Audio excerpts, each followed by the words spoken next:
विधानसभाचे अध्यक्ष श्री राहुलजी नार्वेकर यांचं भरभरून स्वागत विजय मित्र मंडळात।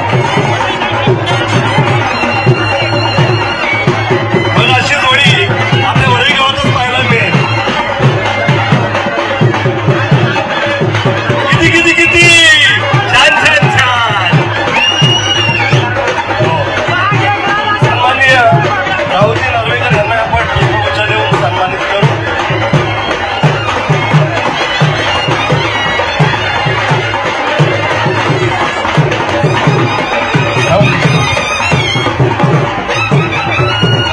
कोळीवाड्यातील आमच्या सर्व रहिवासी बंधूंनो भगिनीनो मातांनो आपल्या सर्वांना या होळी उत्सवाच्या मनापासून शुभेच्छा आणि ईश्वरचरणी हीच प्रार्थना करतो, एकविरे आई चरणी हीच प्रार्थना करतो की आपल्या अडीअडचणी दूर होऊन आपल्या सर्वांना सुख समाधान प्राप्त हो आणि या संपूर्ण नगरीत रामराज्य सिद्ध हो। खूप खूप धन्यवाद। जय हिंद, जय महाराष्ट्र, जय श्रीराम, जय जय श्रीराम।